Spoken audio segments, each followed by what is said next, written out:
Credit card welcome offers come and go, but some are simply better than others. When a good offer comes along, you need to be ready to jump on it. And right now, it's time to jump. That old cliche, when I say jump, you say how high? Well, here's how high. 100,000 Chase Ultimate Reward Points. That's pretty damn high. In fact, this is as high as it's ever gotten from Chase. This offer doesn't come around often. In the last 4 years, I've seen this offer once. Nicole and I each jumped on it the first time. Unfortunately, we're going to miss out on it this time because we're not quite eligible for it right now. We're frustratingly close, only a few months away. What are you going to do? It is what it is. But you don't have to miss out. And you can stay up to date on offers like this or on how to make your credit cards work for you by subscribing to the channel. Subscribing is a free, easy way to show support for the channel and to help you take your family farther for less. And of course, now I've been talking about Chase's newest offer on the Sapphire Preferred card. You can earn 100,000 UR points by spending $5,000 in the first 3 months from account opening. Let's put this offer in perspective. The typical offer is for 60,000 UR points. Everyone got excited last year when it went up to 80,000 UR points. And now we're sitting at 100,000. But points are just points until you redeem them. Depending on how you redeem them, this offer could be worth different amounts. First and foremost, you could cash them out at 1 cent per point. You'd walk away with $1,000. And that's your floor. You could also redeem them through the Chase Travel Portal at 1.25 cents per point. Then you're looking at a value of $1,250. Of course, there are also the transfer options. This is how we choose to redeem our points. It's how we travel farther for less. Your value will vary here, so pick your transfer partners carefully. This year, we've transferred a lot of points over to Hyatt, and we're averaging 4.9 cents per point. That would make your welcome offer worth $4,900. So yeah, it's time to jump. But you need to make sure you are eligible for this offer. The first condition is an easy check. Do you currently have a Sapphire card? If you do, you are not eligible for the welcome bonus, but we can work around this. After looking at the other conditions, we'll circle back to see how. The second condition is that you can't have received a sign-up offer for a Sapphire card in the last 48 months. It doesn't matter whether it's for the Preferred or the Reserve, you can't have received one during the last 4 years. This is why Nicole and I don't qualify. We each received a sign-up bonus 3 years and 6 months ago. It's important you make sure your timeline is correct here. A lot of people keep track of when they open the card, but the condition is 48 months from when you received the bonus.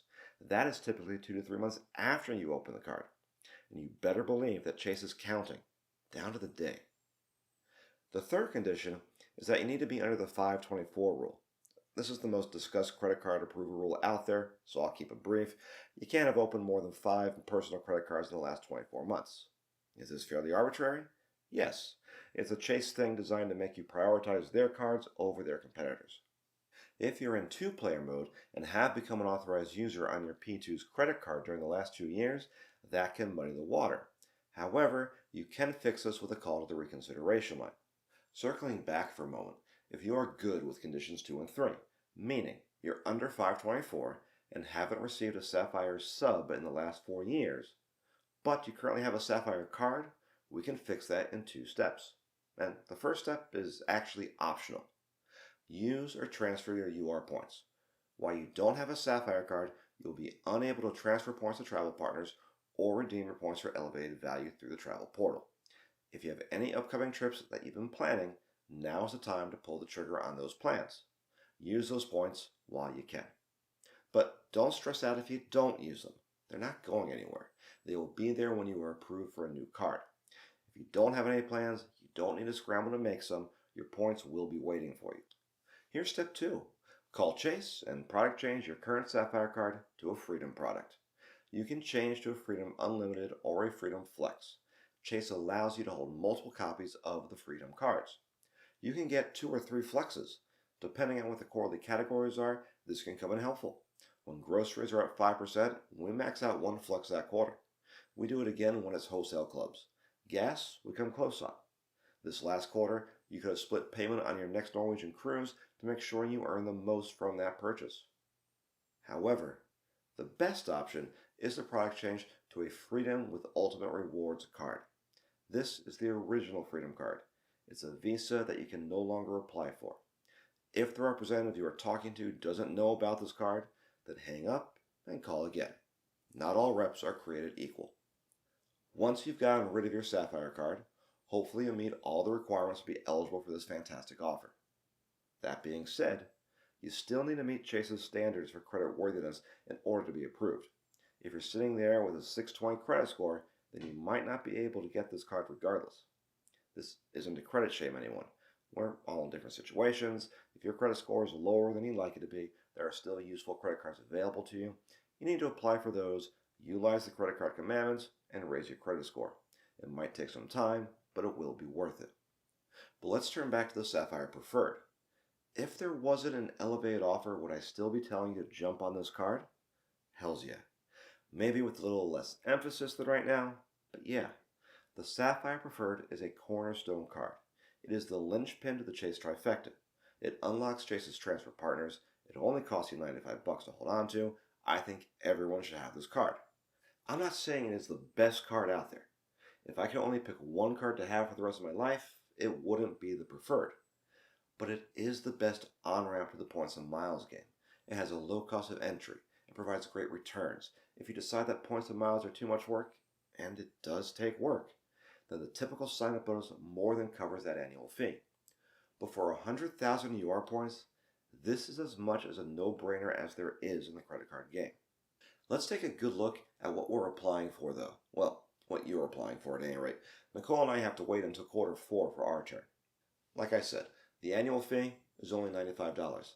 On top of that though, there's a $50 hotel credit that lets you reel some of that fee back in.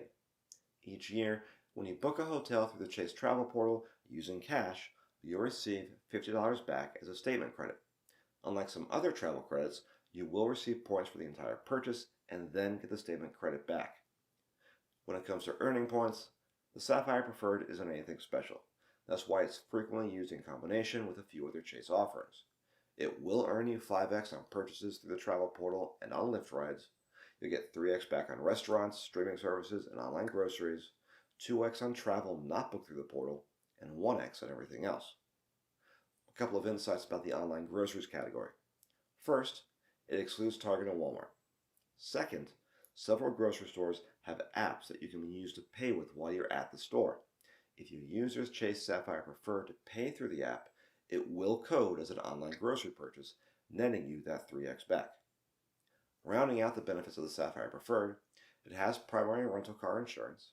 If you pay for your rental with the Preferred, then you can waive the daily insurance cost from the rental company. It also provides a Dash Pass membership for at least 12 months and a corresponding $10 monthly credit for non-restaurant purchases. The biggest benefit of the Sapphire Preferred, though, is access to Chase's transfer partners.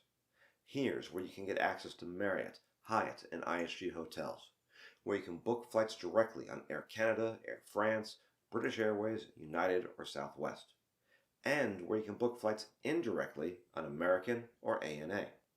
This is where you can take your family farther for less. Personally, we use a lot of points at Hyatt, but we just flew back from Denver on United using 60,000 points total for all 5 of us. We've also booked domestic and international American Airlines flights through British Airways. We've gotten pretty good at finding value through Hyatt. This year we are averaging that 4.9 cents per point. Our domestic flights are coming in at 1.6 cents per point. International flights netted us 2.14 cents per point. Compared to the 1 cent per point you get for cashing out and the 1.25 cents per point you get through the travel portal, using transfer partners is how you get that outsized return. Of all of Chase's cards, the Sapphire Preferred is the easiest card to get a hold of that allows you to use their transfer partners. Earlier, I said that this wouldn't be my one and only card. But if I don't have some artificial construct to have only one card, I think we'll always have a copy of the CSP. Let's wrap this up with a 2-player mode tip. Use a referral offer. Yes, it's only showing the standard 60,000 point offer, but if you contact Chase either over the phone or with a secure message, they will match the current public offer and your P2 will still get the referral bonus. If you've somehow missed the gist of what I've been saying, or you just skipped here to the end of the video, I think you should go get yourself the Chase Sapphire Preferred. And for those of you in the back, I think you should go get the Sapphire Preferred. I also think that if you got any value out of this video, you should click the like button. And if you're part of the 90% of viewers who are not subscribed, now would be a great time to subscribe. If you need more info about the Chase Trifecta, you should check out this video next. But if you're just looking for some ways to make credit cards work better for you, then check out this video. Either way, thanks for spending some time with me. It always means a lot when you do. And until next time, safe travels.